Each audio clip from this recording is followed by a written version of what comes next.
Thank you for inviting me. I'm very happy to be here. I sometimes feel I'm paid to be a tourist, but it's lovely to come to Prague. Thank you. Well, you are such a tourist. Well, it's great. I'm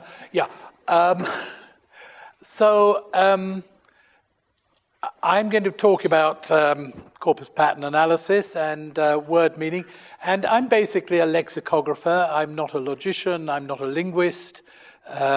And my approach to language is emphatically not top-down. It's sometimes been called bottom-up, but actually it's more bottom round and about. So I'll try and get off the bottom and try and put some rather disjointed ideas together. So I'm afraid the talk is slightly disjointed. I hope it will come together at the end. If it doesn't, you can shoot me or ask questions. Okay, so briefly, I'm going to talk about the nature of meaning in language, conventional and unconventional usage, or use of words, analyzing corpus evidence for meaning, which is what I do, and I'm going to talk a bit about ontologies and ask some questions like, do we need an ontology? And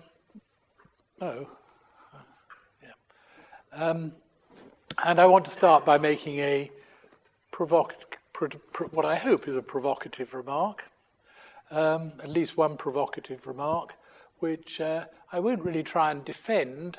I'll just leave it on the table for you to consider. So my concern is with meaning in language, and meaning in the broadest sense, and the question arises, where is it to be found? And I want to take a sort of aggressively lexicocentric view of this, a sort of counterbalance to the syntactocentric emphasis of the last century, especially in America. And I want to say that meaning is to be found in words, that you can't really study language without talking about meaning, although heaven knows enough people have tried. And that syntax is nothing but glue, and a theory of language that is purely syntactocentric is like somebody studying antique furniture and only knowing about the glue, not the wood design, and so on.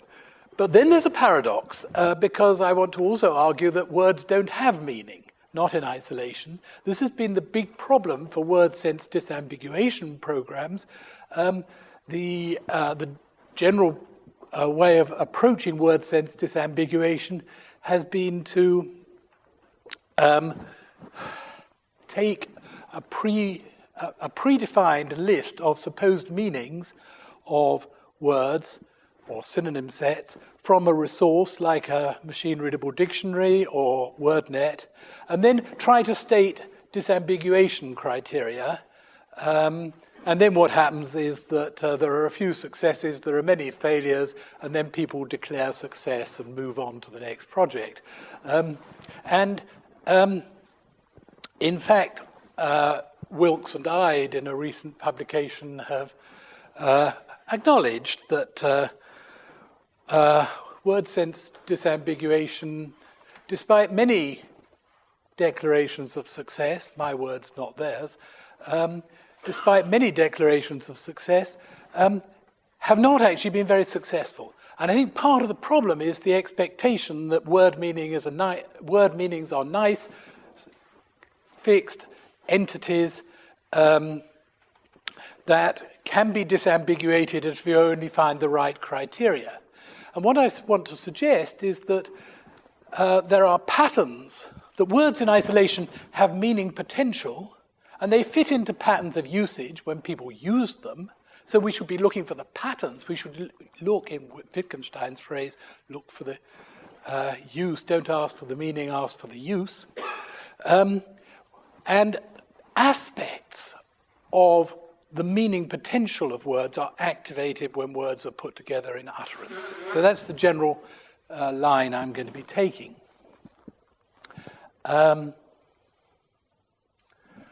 And part of the rot in linguistic theory has been the treatment of lexical items as terminal nodes, so-called. And I want to turn the whole thing around and say, let's start with the words. At least we can see that texts have words. Let's try and work out what they're doing, how they go together. Oh my goodness. This one. Thank you. Will it do that often? And there's an underlying assumption in much linguistics, and I mean, when I say linguistics, I mean American linguistics rather than European linguistics, an underlying assumption that words are terminal nodes and that they are given, and that we all know what a word means, and the interesting thing is to work out how it fits into syntactic structures. That's at least, there's a group of people who think that, or used to. And so the first thing to say is that a word meaning is a complex linguistic gestalt. And here's a little word, bite, just the verb. And these are the sort of patterns you will find if you look in the corpus. This took a couple of hours to compile. It looks very simple, but it's an attempt to say what does the linguistic gestalt consist of. And you'll notice there are no definitions here, or nothing really approaching a definition. There are hints at patterns of usage. There are what I call norms. There are prototypes. How do we use bite? But people, especially undergraduates to whom I've shown this sort of thing, sometimes come away with the belief that they've been shown meanings. That's rather interesting. So what happens in the verb bite? Well, a human or animal uses their teeth to bite another animal or another human, often an act of aggression. That looks like a definition. Or to bite a physical object. A human or animal might bite something off. Now, Czech seems to... Czech has about twice as many verbs. If you believe Karopala, Czech has twice as many verbs as English. And one of the reasons is that you guys prefix, augment the verb inventory by prefixing. We augment our inventory by putting in little particles like off. But then we perhaps want to keep separate snakes biting their victims because they do something slightly different from human beings and animals biting each other. Insects do something different again. And people bite their nails when they're worried or as a nervous habit. And then there's a wealth of idiomatic phrases. I've picked out a few. So we talk about a process beginning to bite. Something's beginning to bite. It can be good or it can be bad, the process. A person may be bitten by a bug, meaning they get enthusiasm for something. Person may bite someone's head off. I'm just wondering, I'm hoping that you're sort of comparing these with Czech and asking yourselves, are there good Czech equivalents for these idiomatic phrases? Or does the linguistic gestalt for the equivalent Czech word or words map onto this? And if so, how? I can't answer that question. You can, I hope. You bite back something that you were going to say. And two objects that are in proximity may bite into each other, or one bites into the other. Ungrateful people bite the hand that feeds them. Sometimes you just have to bite the bullet and get on with it. And sooner or later, a person or a project may bite the dust, usually rather suddenly or prematurely or unexpectedly. Word meaning is of variable complexity. Oh, I'm going to say that on the next slide. But anyway, here's drink. There's just one basic pattern. So bite is a bit complex. Swallow is much more complex, and I couldn't get it on one slide. Take is unbelievably complex because it's a light verb, and so all the meaning resides in the direct objects. There are 200 or 300 phrases with take, like take the plunge, take place, 200 or 300 phrases that are entirely conventional. So if you focus on the verb, you've got a long list of phrases to get the meanings of any sentence in which the pivot is take. Okay, drink is very simple, very frequent. We drink a lot. And there's a little nasty snag in drink, and again, I wonder if this happens in Czech. So humans and animals drink water, that's fine, in order to survive. But humans, being humans, drink other things, including alcohol. And that's given rise to a little cluster of normal phraseology. What happens? What is the meaning of the sentence, he drinks? Well, if it's in a narrative, if it's in the narrative and the narrative present is being used, he sits down at the table, he drinks. Could be water. But if I say, you know Fred, he drinks. It's not water that we're talking about. So there's an implicature about humans, and you don't get that with dogs and antelopes and snakes. And indeed, so people drink to get drunk. I only found one idiomatic phrase, humans drink in an experience. Idiomatic in the sense that the literal, it has some resonance with the literal meaning of drink, but when somebody's drinking in a pleasant experience, like being in Prague with some friends, they don't have to ingest a liquid. So words have different degrees of complexity, that's obvious. There are behavioral norms associated with shared beliefs. There's no correlation between complexity and frequency. Let's just take a pause to think about unconventional uses of words. I'm going to move away from bite for a moment.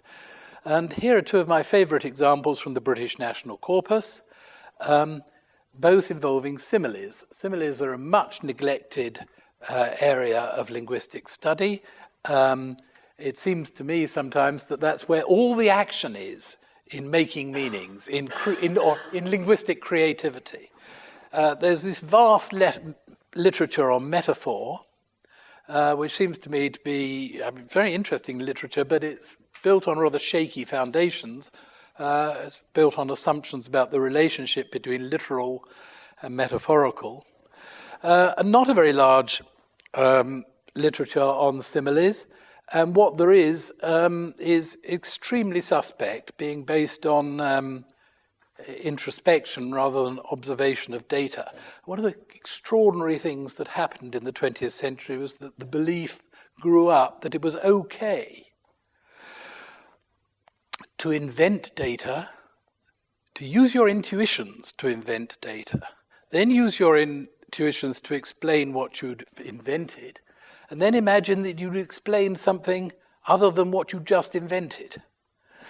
So my point is that methodology, the non-empirical methodology, seems a sure recipe for some self-fulfilling prophecies, which have no real relevance to actual language. I told you I was going to make some provocative remarks.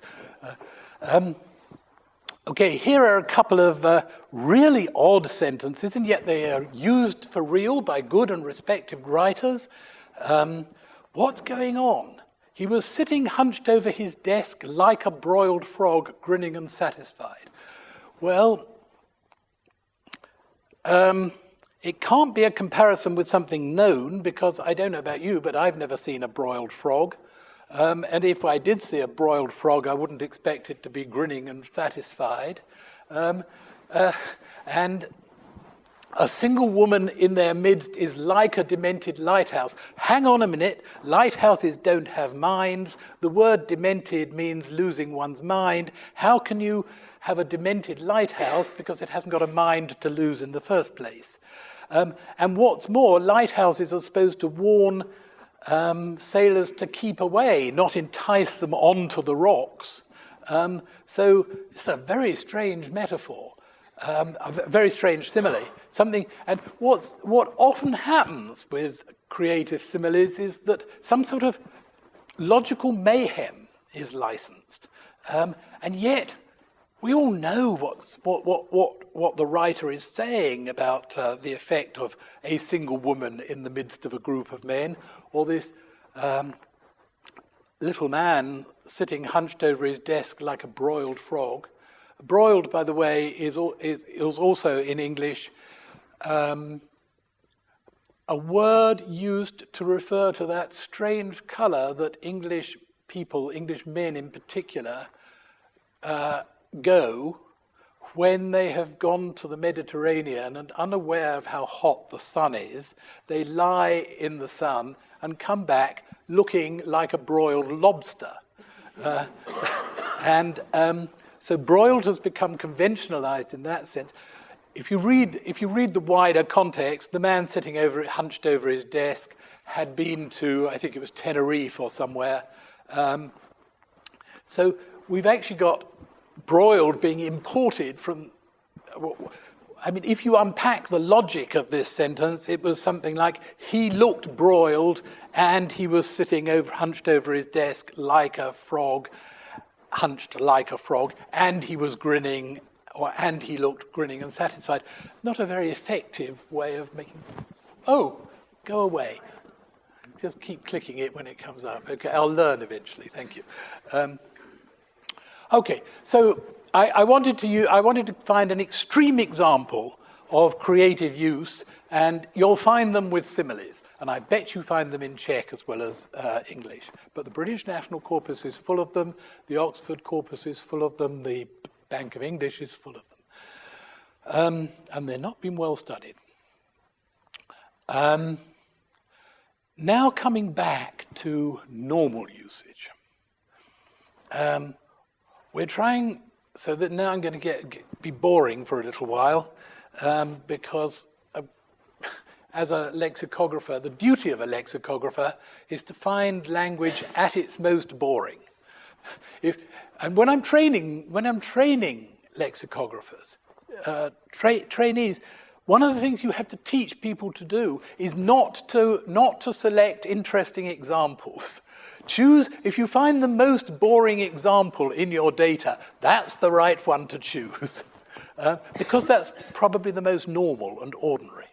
But the normal and ordinary turns out to be difficult, really difficult. So what do? Well, we've been doing this for some years now, 2 or 3 years. We've got about 500 verbs analyzed. There's about 6,000 or 7,000 in English, so we're nearly 10%.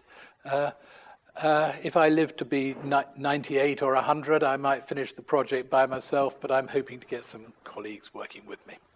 We identify the usage patterns for each word. The first thing we do is to look at the statistically significant collocations using Adam Kilgarriff and Pavel Richley's word sketch engine program. This has speeded things up enormously. That will give you a hint as to what the likely pattern-forming collocations are. Once you've got a pattern, then you associate a meaning with it. It looks a bit like a dictionary definition. You'll see some if I go on long enough. And then, of course, the aim is to be able to match occurrences, the target word, that's the verb, in unseen texts onto the nearest norm or pattern. If 2 equally good matches are found, of course, you won't get exact matches, will you? If 2 equally good matches are found, we choose the most frequent in unseen text. If no match is found, then either I made a mistake in the analysis of the word, or it's a mistake, or it's an exploitation of a norm. And I'd like the demented lighthouse, which is exploiting the word demented, or the broiled frog. Now let's look at some examples of usage. This is, I've got the order wrong, but it doesn't matter. Okay, so if you find the sentence, he was pointing a gun at me. This is, no, sorry, this is, I've got it, I'll have to come back to that. Okay, so here are some normal uses. What do you fire? You fire a gun.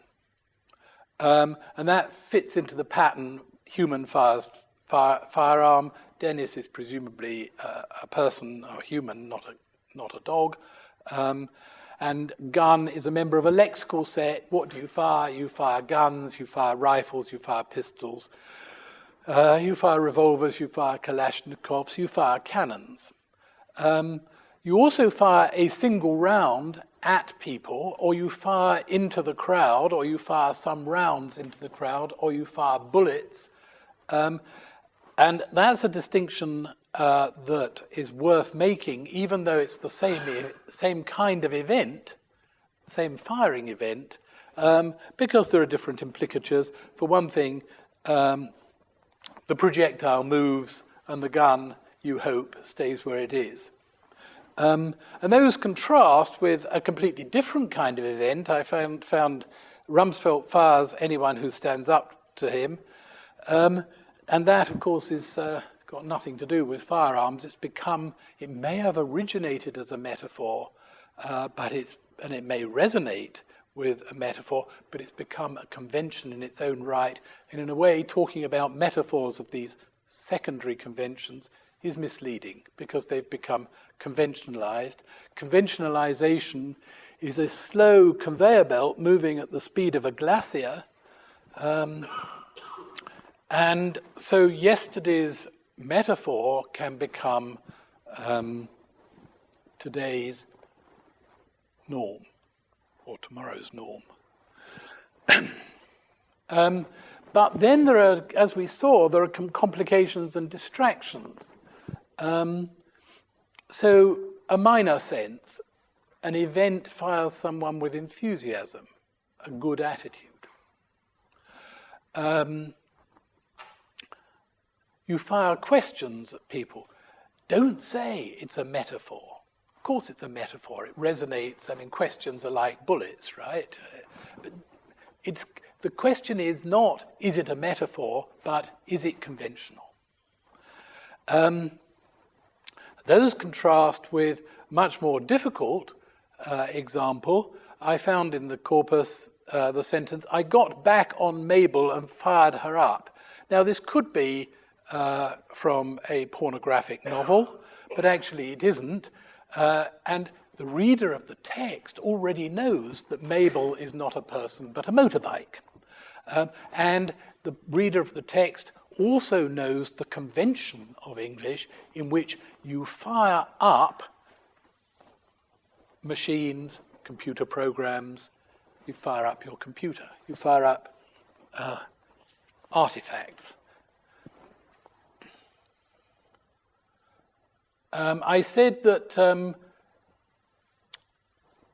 earlier that patterns include semantic types. It was the bit in red about 3 slides ago.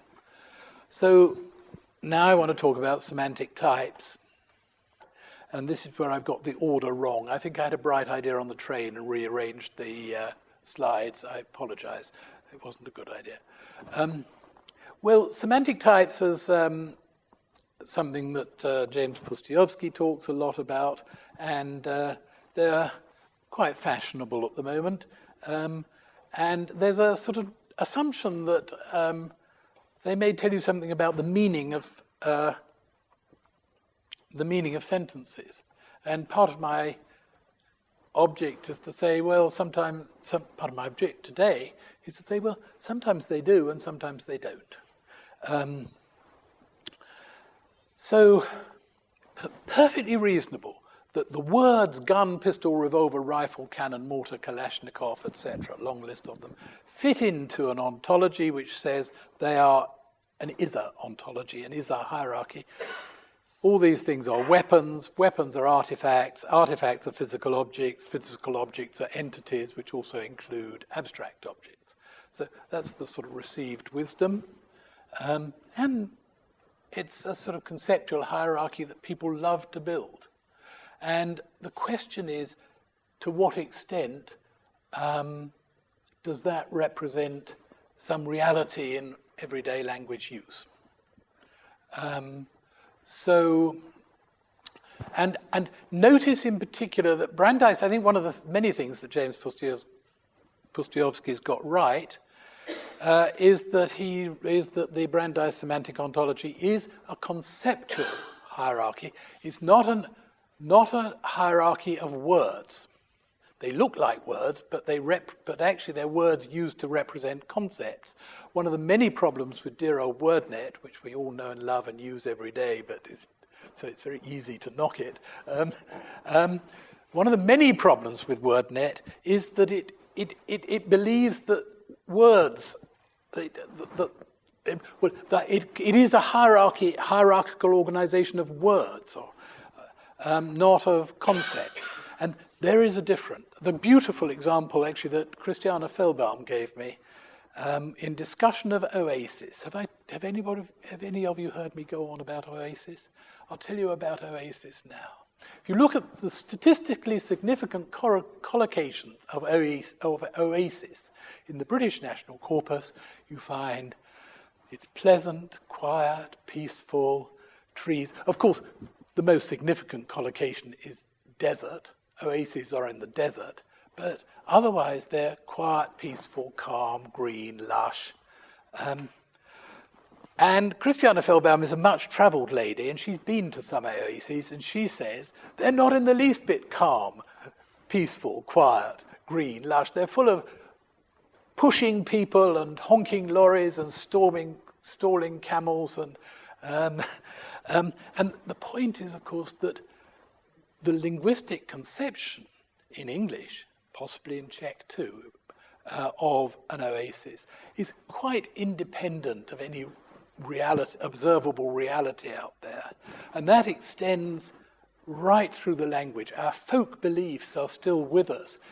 We still believe somewhere deep in our hearts that whales are fish and bats, and that bats are birds. At least I do. Even though we've been taught from an early age that it's a terrible mistake to say so. But whales are much more fish-like than they are horse-like, even though both are, you see my point. And in language use, what you actually do, what you talk about doing depends on the sort of relationship that whales have with fishes, not with the scientific classification of them as mammals. So we need to study folk taxonomies much more seriously. Okay, let me see, go back to...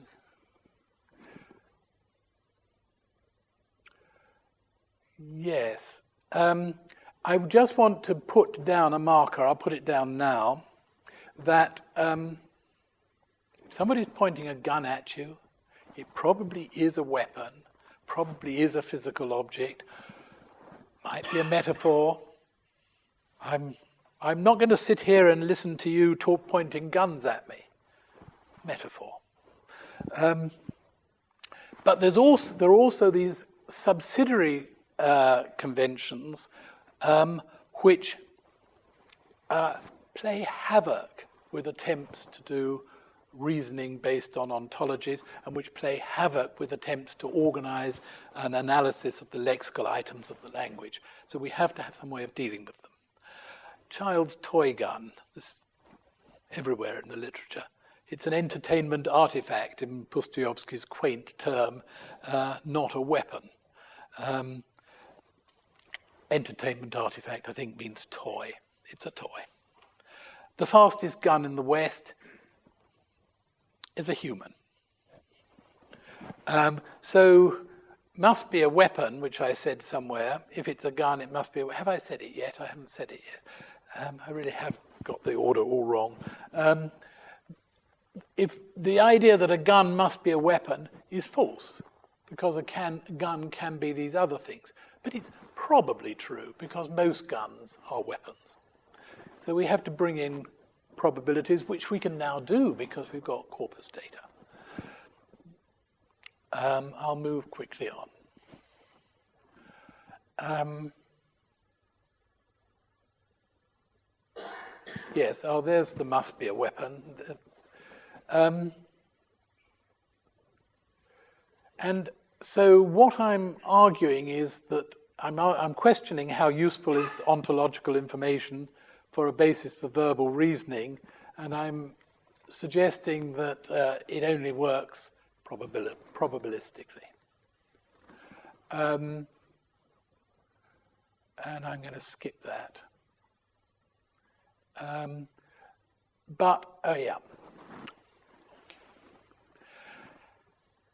now I'm going to ask the question, how does an ontology fit in with language usage? And again, the question is, are the significant collocations in any way related to the hierarchies you find in an ontology? And the answer is, sometimes they are and sometimes they aren't, which is disappointing, really. Some of us would like language to be more logical than it is. So here is weapon, and I also looked at gun. What do you do with a gun? Well, you carry a gun in English. But is there some kind of significant, can you draw some significant conclusions? Can you do reasoning on the basis of carrying a gun? Is it different from carrying a sack of potatoes? Well, not really. It's not in the same class as firing a gun. Firing a gun is, so these statistically significant collocations don't actually map onto the hierarchy in a very satisfactory way. Carrying a gun, carrying a weapon, carrying a spear are all highly significant collocations, statistically speaking, and cognitively speaking, they're not very significant at all. So we need to make a strong distinction between cognitive significance and statistical significance. And I only say it because some people don't. So here's gun. You fire a gun. You fire a weapon, but of course, since you don't fire spears and swords, that at least pushes fire down the significance order, down the salience order somewhat. But then high up in the set of collocations, and when you ask the question, what do you do with a gun? Well, you fire a gun, fine. You point a gun, fine. There's some cognitive salience there as well as statistical salience. You jump the gun. What's jumping the gun? Jumping the gun is an idiom. It's highly significant. There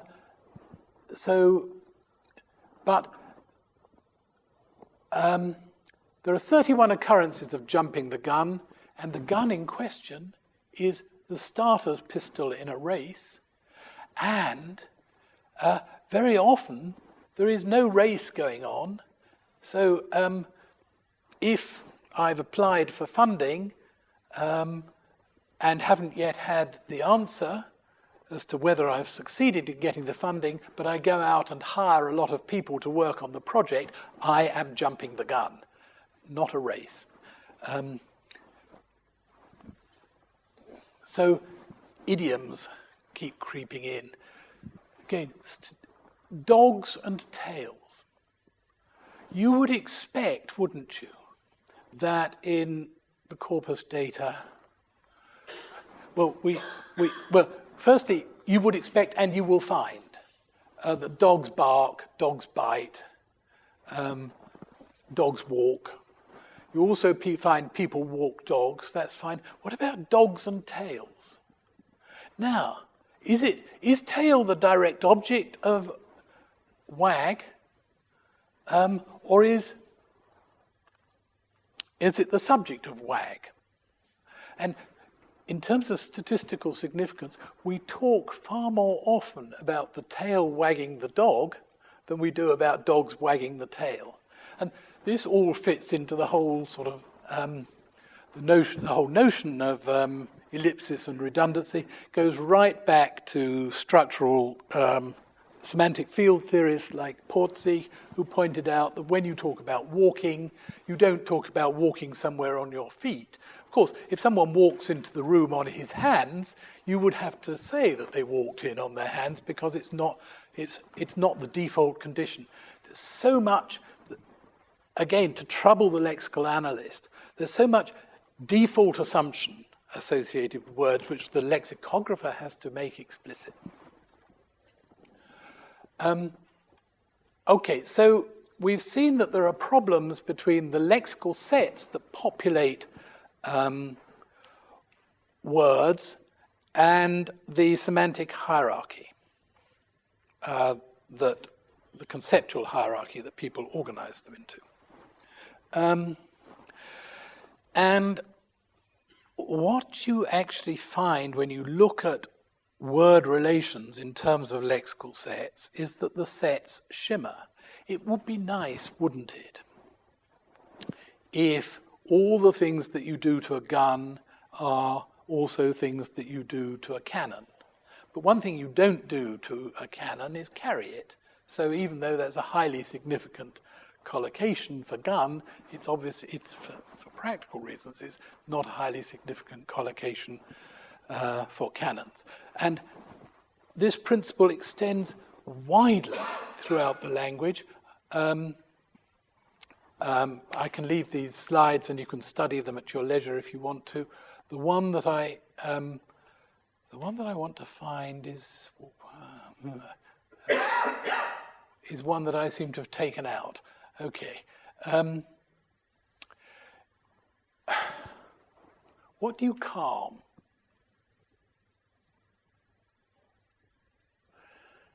Well, you can calm a person. You can calm yourself. You can calm a person's nerves. That's some kind of part of a person. You can calm a situation. Maybe that's a different sense of calm. Or maybe it's the same sense. This is a decision of art that a lexicographer has to make. Some lexicographers will lump them together and say, well, calm just means make less troubled. End of story. So the trouble may be the sort of trouble that troubles a person, or it may be calming a riot, which is a situation. But you can also take a pill to calm your stomach, so it's sort of body part. You can calm your anger, which is some kind of attribute. So here's this word with basically what looks like much the same meaning associated with words of very different semantic types. Now, the question that I have to ask as a lexicographer is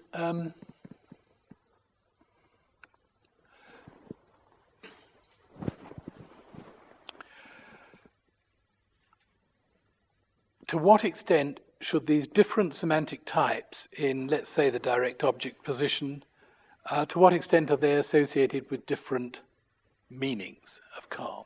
Should I say that taking a pill to calm my stomach is a different meaning of calm from saying something nice to calm my friend's nerves, or to calm my friend, or to calm his stomach? So what you've got is this sort of interweaving gestalt of collocational relationships in which you can choose to make certain salient statements, but we shouldn't imagine that the salient statements that we make in dictionaries and elsewhere represent anything like all and only the possible, or even all and only the normal uses of the words. It's a matter of art to arrange this stuff, and that is why it's so difficult to map the account of a word in one dictionary onto another dictionary.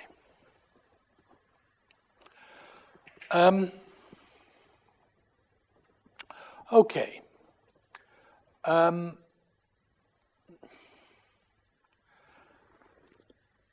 Oh, there's calm. I did have it. Well, you can see the point. Calmed him, calmed his fears, calmed his mind, calmed his nerves, calmed his breathing. But what time should I finish? Because I... Well, before 12. Okay. Then I would like to wrap this up and try and show you the Corpus Pattern, show you 5 or 10 minutes of the Corpus Pattern Analysis project in. Okay. So the conclusion. I'm sorry. It's not been a very clear, well-organized talk, and I apologize. I had a good idea on the train, but the conclusion I want to try and persuade you to draw is that what we have in ontologies, starting with Bishop Wilkins, but in the 17th century, but principally Roget and WordNet, what we have are attempts to organize the lexicon as a representation of scientific conceptualization of the universe, specifically Western Aristotelian conceptualization of the universe. And this is not the same as investigating how people use words to make meanings. And there's an awful lot of work going on out there in computational linguistics based on the assumption that it is. Why do they think it would be? They're different. That's all.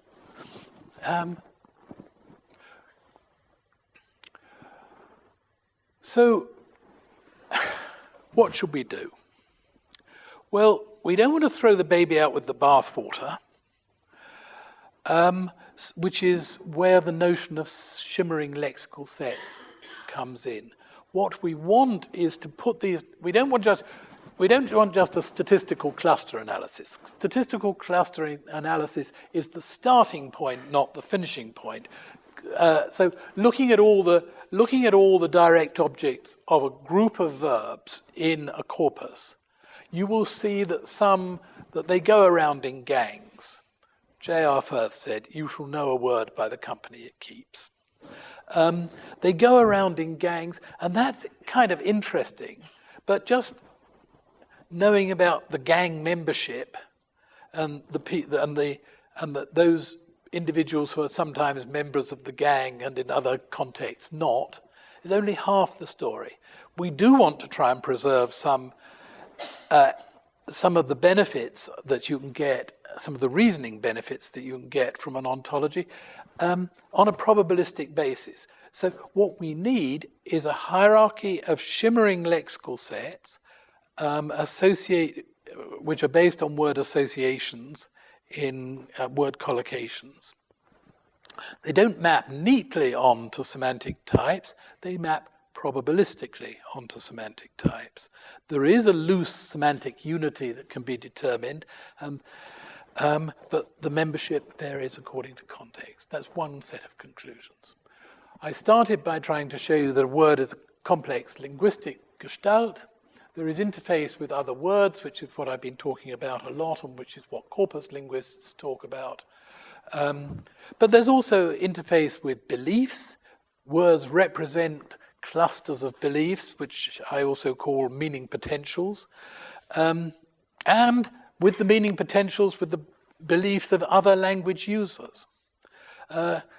Quine says near the beginning of Word and Object that two individuals growing up in the same language are like two bushes trimmed into the same elephantine shape. The details of the twigs and branches are different, but the overall shape is the same. think of yourselves as elephantine bushes when you talk to each other. The details of your twigs and branches of meaning potentials are different from his or from hers. But in order to be members of a speech community, you have to agree on the same overall shape. The beliefs then are loose and not very coherent. That's where a lot of the problems come in. They're activated only in context. That's where a lot more problems in computational linguistics come in. And to make matters worse, activations may be normal or they may exploit norms. We have to isolate the exploitations and find the norms. And so we need a theory that says anyone, a human or a computer, acquiring a language must acquire competence in not one, but two forms of rule-governed behavior. Firstly, you have to acquire the competence to use words normally and idiomatically. That's what dictionaries are about. You also have to acquire the competence to exploit those norms in metaphors, similes, and ellipses, and all sorts of other ways. To exploit, you have to know how to exploit those norms. We know that exploitations are rule-governed because very competent foreign speakers of a language sometimes make mistakes by assuming that the exploitation rules of their native language are applicable to the second language that they're using. Okay, there are only three conclusions here. I will now do a demo if I can escape from here and put this down here. And so very briefly, let's just look at the word bite. And I prepared this when I came in. So we're now linked to the server in Brno. And so the question we're asking is, here is half the British National Corpus, BNC 50 million words of English. And bite occurs 527 times, so it's about 1,000 occurrences per 100 million, which makes it a fairly common word of English. What are the patterns that we can detect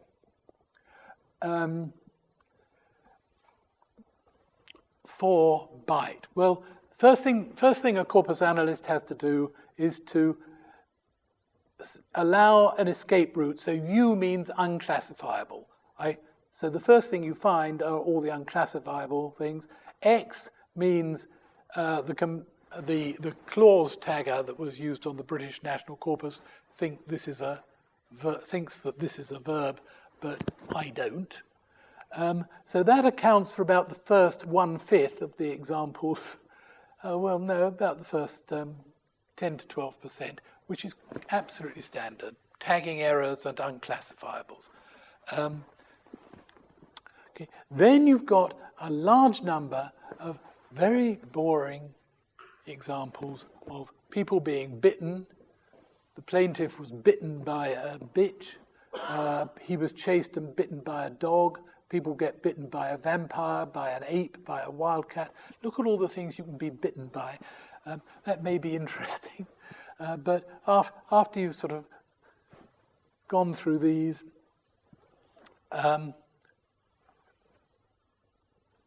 you start to get bored with what you could be bitten by. And so, E means exploitation, and I'm using it very loosely at the moment for all sorts of exploitations. So it means there's something unusual about this use. So if you look at this one, help, I'm being bitten by a sanitary towel. Now, sanitary towels don't have teeth and don't normally bite people, so that's an exploitation.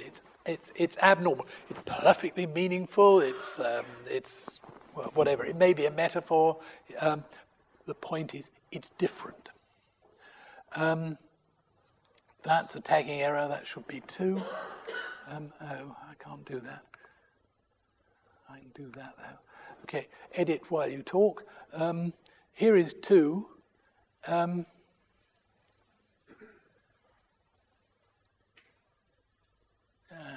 Yes, this is being bitten.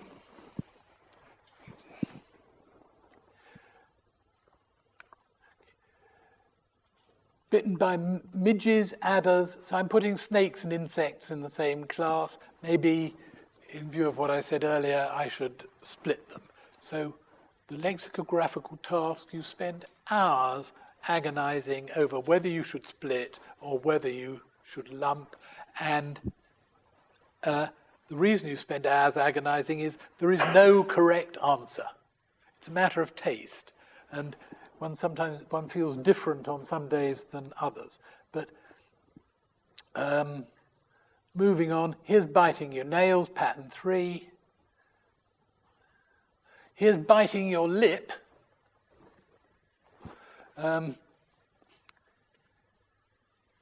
He had to settle for biting his. Now here is the recession biting. So now what we've got is not a person biting, but some kind of process. The recession is biting, the recession may still be biting. Once we've done this sorting, we would expect to be able to find the salient collocations within the pattern being much more salient statistically after the pattern's sorting than with the words in isolation. What else have we got? We've got lots of recessions and depressions and other processes biting, and then there's a few exploitations of that. And here is, yes.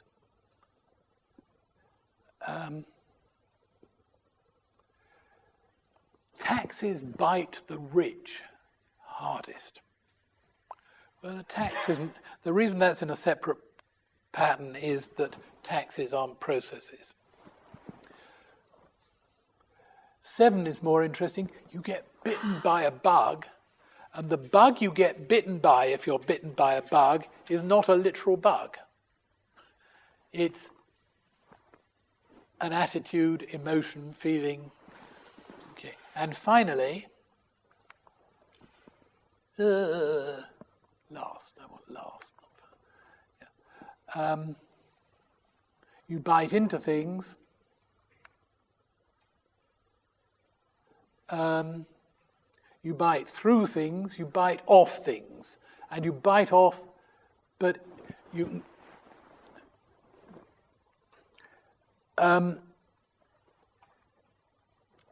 So if you bite off someone's finger, or if some animal bites off your finger, it's probably a literal act of biting.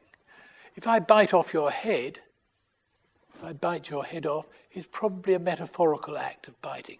These are conventional implicatures of the language, and they can be stated explicitly in a lexicographical pattern dictionary. So what we're doing is building a pattern dictionary which looks like this.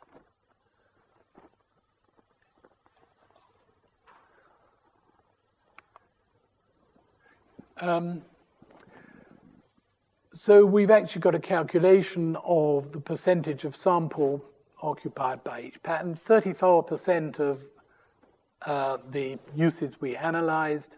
We analyzed 426 items. 34% of them involve meanings where a pattern where the meaning is to use the teeth to cut into an animal and or another human being, and we can look and see at the secondary implicature, which is it's either a defensive act or a preliminary to eating. Actually, I think it's also an aggressive act. I don't know why. So that's a mistake. If I want to change that, I do this, and actually this is supposed to be a split screen. So now I've got bite pattern 1 up. I can show the secondary implicature, and I can change, and it's down here. There's the secondary.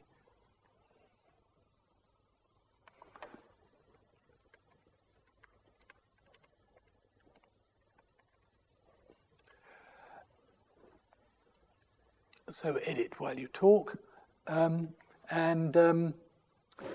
The point about this is, the point about the pattern dictionary is, I'll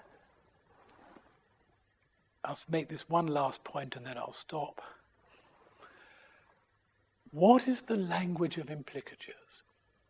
Some people think we ought to write it in some sort of Wilksian or Wierzbickian set of semantic primitives. No.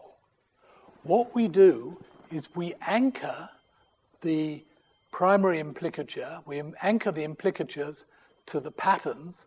Oh dear, it's leapt, but it's moved.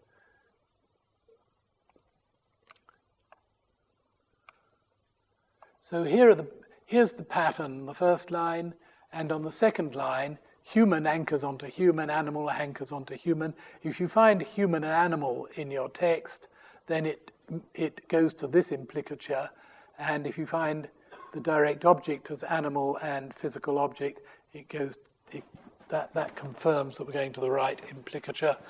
And the language of the implicatures is the whole of the English language. What we're building is the basis for a network, an interrelated network of words as they are used, not a sort of reductionist,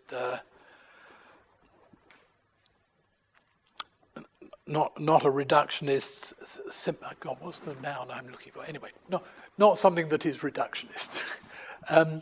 We want an entire network of the language, showing what words go with what and what their meanings are and how they relate, so that we can use those for inferencing. Okay, that's it. Thank you.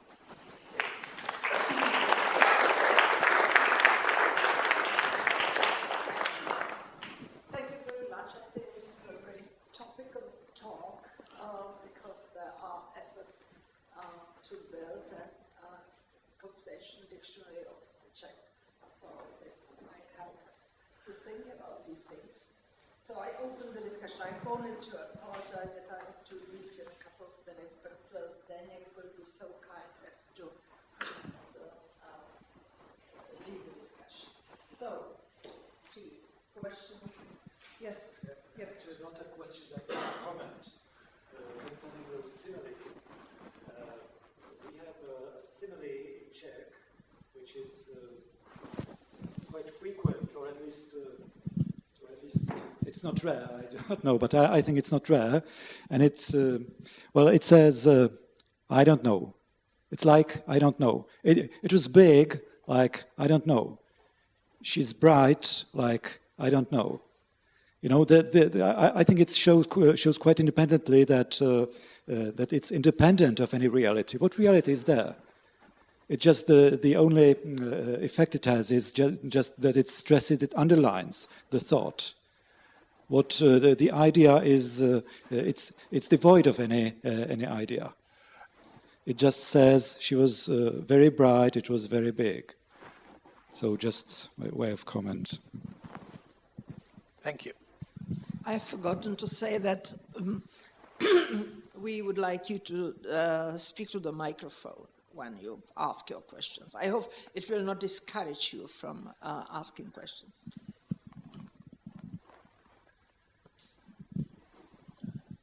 Well, yes.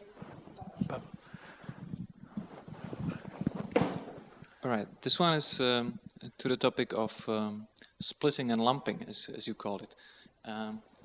You said you assign semantic types to the parts of the frame.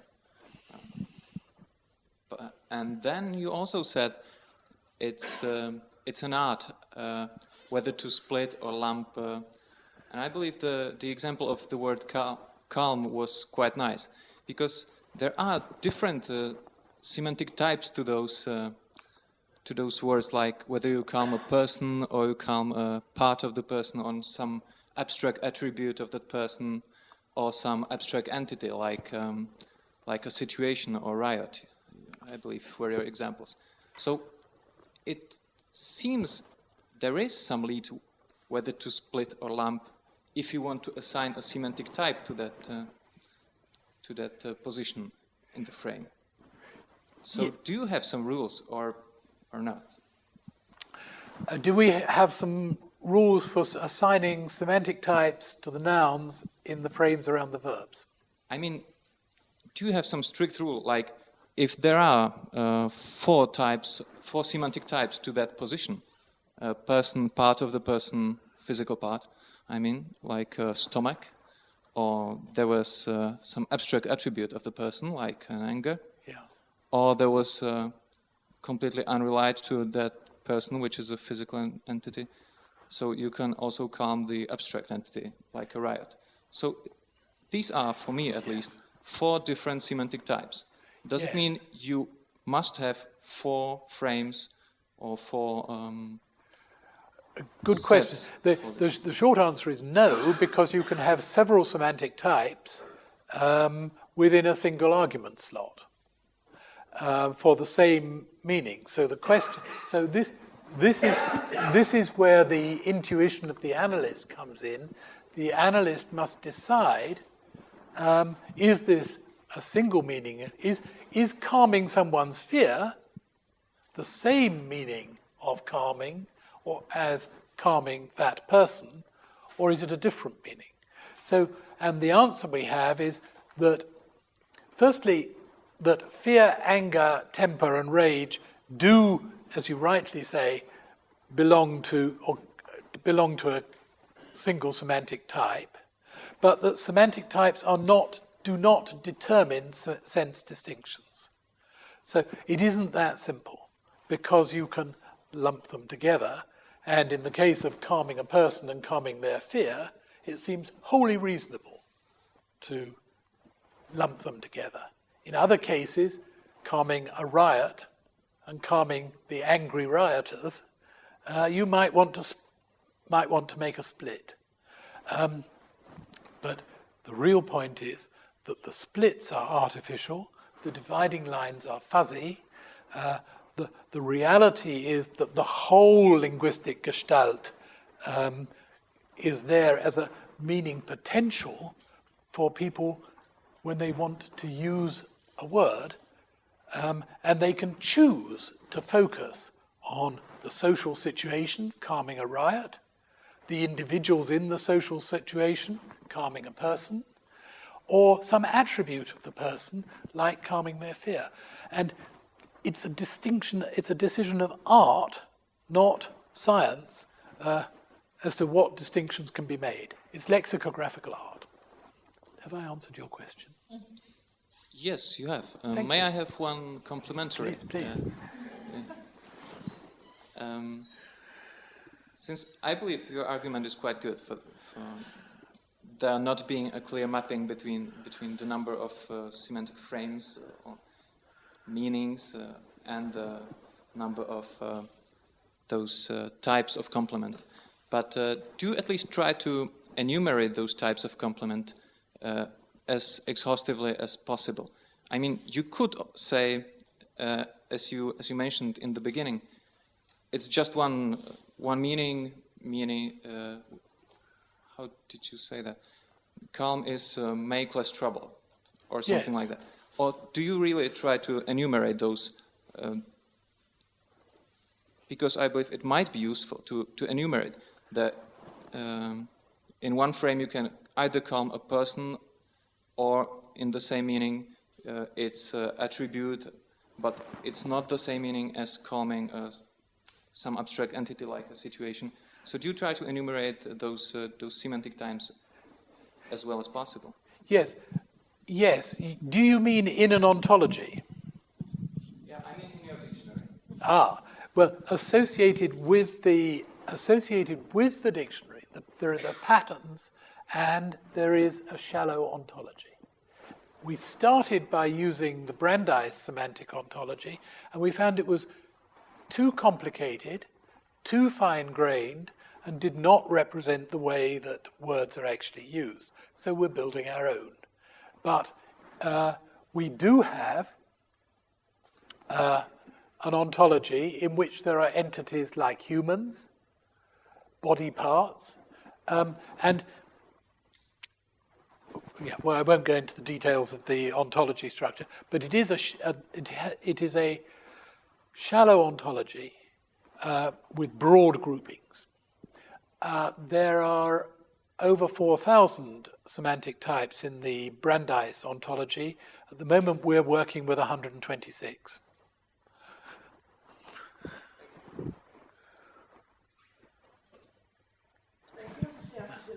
Patrick, can you give me more explanation on the secondary implicatures you have in the dictionary? Is it something between a new frame and an exploitation you actually should ignore as a lexicographer, but you find it too interesting and can't avoid putting it somewhere? No.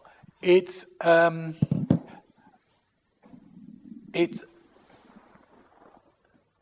supplementary remark which is significant but not equivalent to a definition.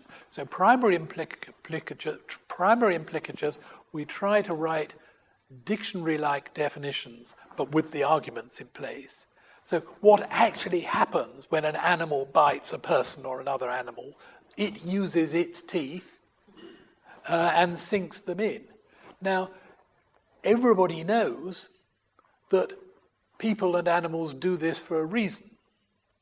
If they're people, they probably want to eat, and if they're animals, they may want to attack or defend.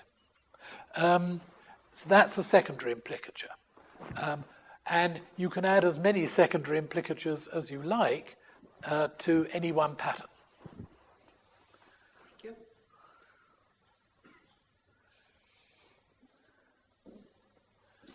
Yes, then. Maybe just a simple methodological question. Do you force yourself to classify all the instances of the evidence of some verb in your corpus, or do you leave, or can you leave some of them, so to say, unclassified? Yes. We do observe the discipline that we classify all the lines in a sample. The typical sample is 250 randomly chosen uses of a verb from a corpus. That's what we start with, and then we add some if we think there's something interesting going on. The classes are, one, norms. We hope that most of the uses that we find in our sample will be examples of one or other of the norms. Secondly, we allow ourselves to classify a use as an exploitation of a norm, something unusual, a metaphor, or something creative. Then thirdly, we have alternations. So what do you treat? You treat a person, that's the pattern, but person is a patient, and you also treat their injuries, or you treat their illness, or you treat their arm, if the arm is injured. So all of those are alternations with person. Next, there are the escape routes. So firstly, we classify some uses in the corpus are actually mentions. The beautiful example is the idiom kick the bucket. How many people here know the English idiom to kick the bucket? You know the English idiom? Okay. Those of you who put your hands up have read linguistics textbooks because it's almost never used. It means to die. It means to die. It's a very disrespectful way of saying to die. It's disrespectful. You can't go up to someone and say, "Oh, I'm sorry to hear that your aunt kicked the bucket the other day," and it's not used. Now, how many examples of kick the bucket are there in the British National Corpus? 11. Kick near bucket. 5 of them are from a story where, 3 or 4 of them are from a story where an old cow kicks a bucket over. So that's nothing to do with dying. And all of the rest, except for 2, are from linguistics textbooks mentioning the idiom kick the bucket. They're not examples of use. So that's the next thing we X out. And finally, you will find names. So midnight storm is not a use of the word storm. It's the name of a racehorse. You have to not classify it as an example of the word storm. There are mistakes.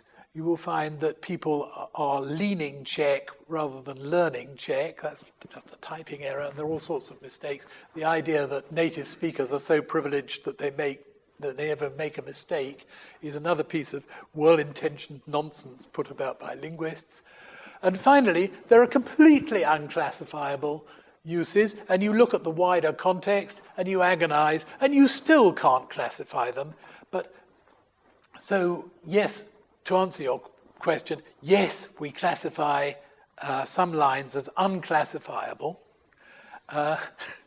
And this is a very important point about language use. People use words loosely, and the language moves on.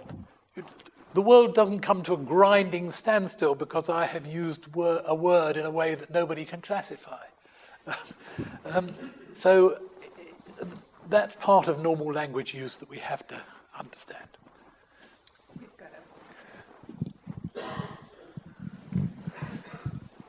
Well, maybe I missed it, but there might be, for any lexicographer, a pressing question of how you distinguish between the norm and the exploitation. Is it only on the level of, so to say, frequency of occurrence, but or is it more or less what is, so to say, the basic meaning? What do you feel is the basic meaning, or what do you feel is the derived usage, or whatever? Your favorite example is the camera, where actually it's just the opposite, because the numerous one, the camera I think it's your example that the normal usage, so to say, the frequency usage is the apparatus for making photographs, but the original is something very different. So how do you distinguish, or is it just an art and you can't tell us anything about it?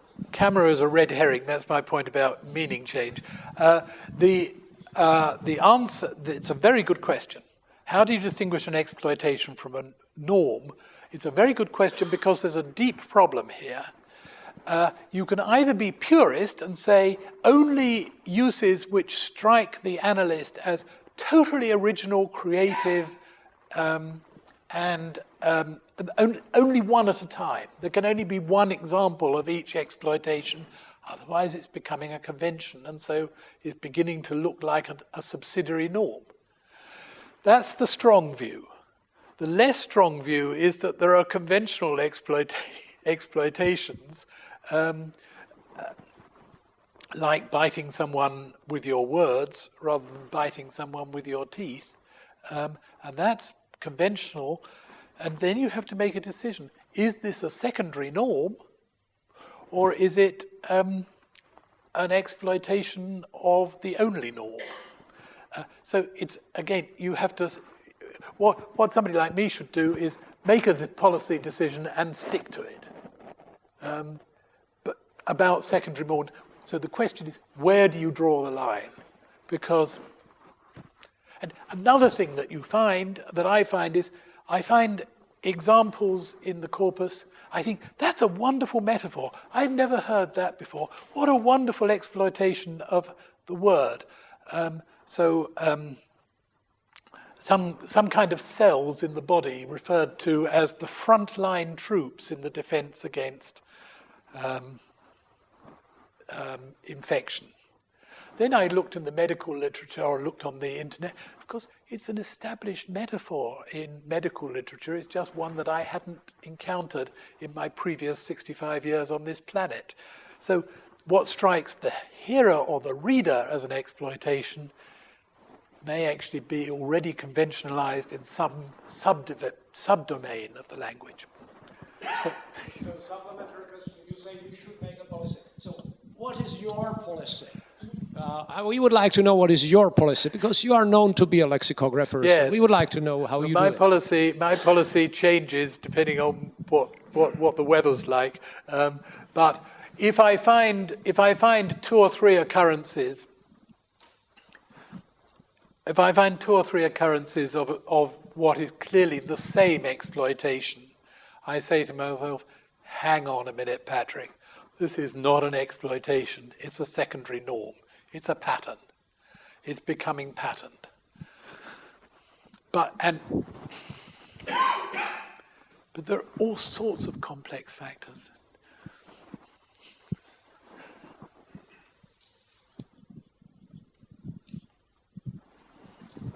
I have just a minor question, but your material somehow has provoked that kind of question.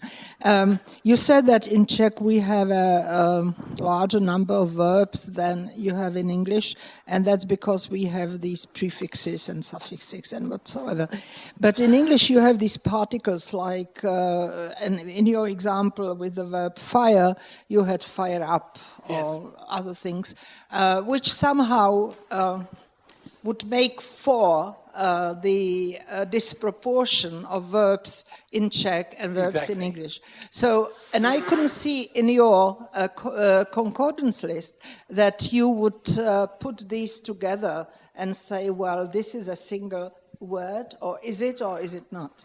No, so semantically may be a single word, but from the point of view of the simple-minded lexical analysis of a corpus, biting something off and firing a motorbike up are separated by the intervening direct object, and it is more convenient to treat them as separate patterns of fire or bite of the main verb, even though the meaning is completely different.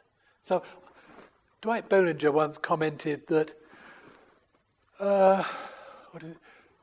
take off has nothing more to do with take than disease has to do with ease. And semantically that's true. But simply as a matter of organizational simplicity, we can put all the phrasal verbs, all the particle verbs, under the main verb as separate patterns because the particles fit very neatly into the adverbial argument slot. You take something seriously, there's a good adverb. You take something up, you take something off, you take someone in. There's more, they're in the same slot syntagmatically. Thank you very much.